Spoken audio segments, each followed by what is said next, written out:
Hi YouTube! So, today I'm going to be talking about my overdose. So this is a bit of a heavier topic from what I usually talk about. I usually kind of make up jokes and stuff, or like just show you guys things, but I feel like this is very serious, and I kind of want it to be taken more seriously. I also want to tell this story to show that it's never the answer to do the things I did.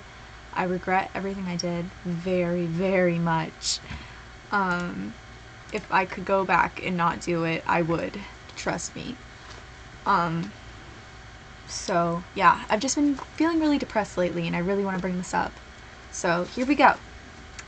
So I wrote down my reasons and stuff for why I did this and events that happened. It's not really a script, it's just like talking points. So yeah, I don't know, but here we go. My overdose. The reason why I did this is I was very unhappy with life. I was in a very bad spot and I had a lot of bad friendships. I had really good friends and I'm still friends with a lot of people, but I also had very bad friendships and relationships around me, and it really affected me and took a toll on me. There was a lot of negativity and I was dealing with a really bad eating disorder, and it all just got to be way too much one day and I couldn't take it anymore. I remember pacing around my room and just crying all night. I don't know. I usually am able to cope with things, and I also have SH before, and I tried that and nothing was helping me feel better.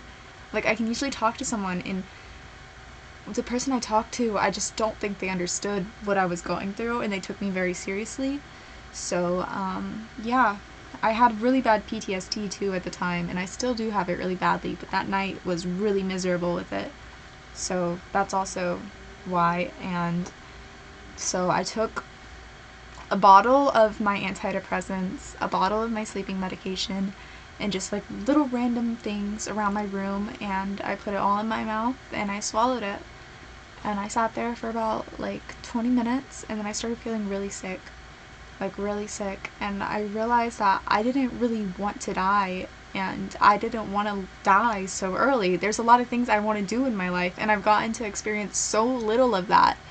So I went out there and I told my grandpa what I did, and he was scared and I was scared. This was not my first time overdosing. I've done this 3 other times, but I have never done it to this degree, to this point where I felt this sick. Like, this was worse than a fever. So I went and told my grandpa, and he called the ambulance. And when the ambulance came, they did not take me very seriously at all, I feel like. They kept asking me if it was boyfriend drama, which it really wasn't. It was so much more than that to me. I didn't really even have a boyfriend. I just was going through it, and they just downplayed it. And they asked me if it was because I was homeschooled, and part of it kind of was. I had nobody, and it was honestly the worst feeling in the world. But they took me to the psych ward, and it's like a hospital, and then it's for minors, so it's a hospital and then it's also a psychiatric unit. So I was in the hospital for a few like days, but when I first got there I could not stop projectile vomiting. If I would have stayed in my room, I would have probably choked on my own vomit. And I just remember passing out and then waking up and then passing out and then waking up, and I just projectile vomit. She went to go grab my weight, and I got up and I just started projectile vomiting all over the main floor of the hospital. And the nurse looked terrified. She ran me into a room and I couldn't stop throwing up. And then I got to my room and my dad was there. And sorry I cut. I was looking at my talking points. I want to talk about the tolls that this had on my body other than throwing up. For a few days I did not wake up. I was out. And my dad even posted on Facebook looking at this monitor praying what to do. I feel awful for what I did to him and what I did to my family. I feel awful for what I did to my friends. If I would have left my best friend on earth without me, what would I be? Like, what kind of friend am I? But I also just couldn't take it anymore, so who knows. But I feel like that was a very selfish thing for me to do. But I'd have hallucinations that I was texting this guy I like, and I would grab my heart monitor and try to text him. If that isn't chronically online, I don't know what is. And then I'd have like hallucinations that the walls were moving. I had hallucinations that my sister was showing me things like dolls and like her like littlest pet shops that I gave her, and she was telling me she got new ones, and I was like, that's great. And then I remember I would literally hear this Bob Marley song in my dreams. The nurses kept playing TikToks, and it was like around the time, it was April when I did this. It was like, these roads of flames, none of silence, and it just wouldn't stop. And then I remember talking to this old lady, and this was not a hallucination, this was like right before I went to the psychiatric unit, about my problems, and she kept telling me, you're beautiful, you'll do great, and it was very sweet. And yeah, that's just kind of what happened. I would fall a lot. I wasn't able to walk for a few days. It was very hard for my body with all the pills I took. I would walk and my legs gave out. Like, I literally had to get carried to the bathroom once. It was pretty bad. My dad was there, and he looked really worried, and I felt awful for what I did. I don't know how to explain it, but it's never worth seeing your parent that stressed. It is never worth that, because I'll never forget. He's been there in my other attempts, but I felt like this time it was just so different, because he knew I was starving myself. He knew I was cutting myself. He knew everything, and it just really hurt, honestly, seeing him upset with me to that degree. My grandpa was upset too, and oh my god, there's a fly in my room. Please ignore that. That was gross.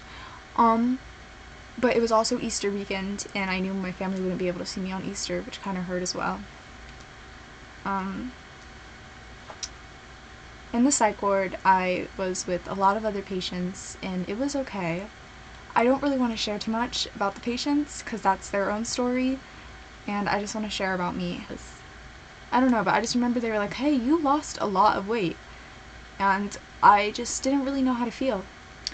I felt like empty the whole time, but I remember they made me talk to this dietitian girl, and she didn't take me seriously either. She just told me to eat my vegetables and grains, which wasn't the problem. It was the calories.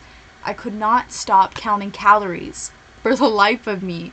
I would obsess and obsess and obsess. Everyone I was friends with had to hear about it. Everyone I knew. I bet I probably drove some of my best friends crazy talking about fucking french fries and crying about how I ate them.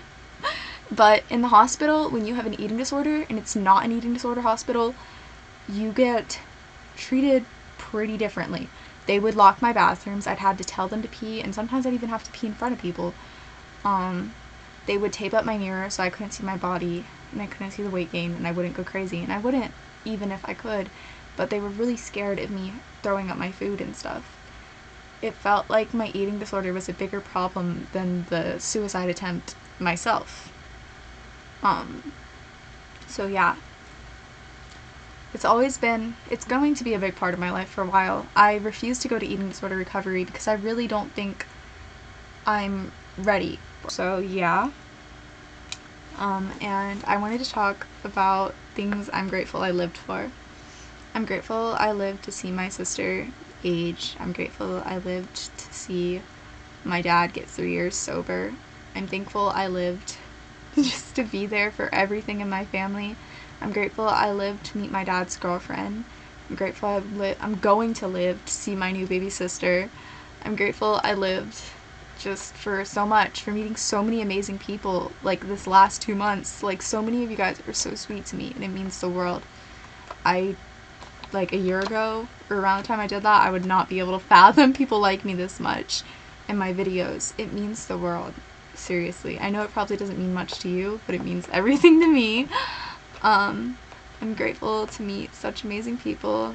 I'm grateful to be able to laugh and smile every day, something I used to not be able to do.